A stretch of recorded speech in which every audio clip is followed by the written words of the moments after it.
ഡൽഹിയിൽ വ്യാപാരിയെ തോക്ക് ചൂണ്ടി ഭീഷണിപ്പെടുത്തി 80 ലക്ഷം കവർന്നു. ചാന്ദിനി ചൗക്കിലാണ് സംഭവം ഉണ്ടായത്.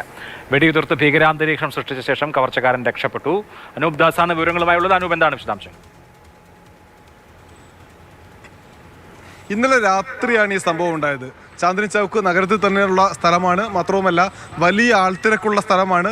നമ്മൾ കേരളത്തിൽ നിന്നൊക്കെ വരുന്ന ആളുകൾ പ്രധാനമായും ഡൽഹി കാണാൻ എത്തുമ്പോൾ പോകുന്ന സ്ഥലങ്ങളിൽ ഒന്നുകൂടിയാണ് ഈ ചാന്ദിനി ചൗക്ക്. ഇന്നലെ കച്ചവടമൊക്കെ കഴിഞ്ഞ് കയ്യിൽ കിട്ടിയ പണവും ഒപ്പം തന്നെ സാധനം വാങ്ങാനുള്ള പണവും എല്ലാം വേണ്ടിയിട്ടുള്ള ബാഗുമായി വീട്ടിലേക്ക് പോവുകയായിരുന്ന വ്യാപാരിയെ തടഞ്ഞു നിർത്തി തോക്ക് ചൂണ്ടി ഭീഷണിപ്പെടുത്തി ഈ പണം തട്ടിയെടുക്കുകയായിരുന്നു. മാത്രവുമല്ല ചുറ്റും ആൾക്കൂട്ടം ഉണ്ടായിരുന്നു. ആളുകൾ ഈ വിഷയത്തിൽ, ഈ സംഭവത്തിൽ ഇടപെടാൻ ശ്രമിക്കുമ്പോഴത്തേക്ക് തോക്ക് ചൂണ്ടുക മാത്രമല്ല വെടിയുതിർത്ത് അവിടെ ഒരു ഭീകരാന്തരീക്ഷം സൃഷ്ടിച്ച് ഈ കവർച്ചക്കാരൻ രക്ഷപ്പെടുകയായിരുന്നു.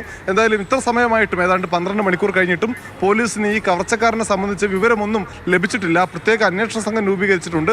അന്വേഷണം വ്യാപകമാക്കി നടക്കുന്നുവെന്ന് ഡൽഹി പോലീസ് പറയുന്നുണ്ട്. എന്തായാലും പ്രതിയെ സംബന്ധിച്ച വിവരങ്ങൾ ഈ നിമിഷം വരെ കിട്ടിയിട്ടില്ല. CCTV കേന്ദ്രീകരിച്ചുള്ള അന്വേഷണമാണ് ഇപ്പോൾ ആദ്യഘട്ടത്തിൽ നടക്കുന്നത്.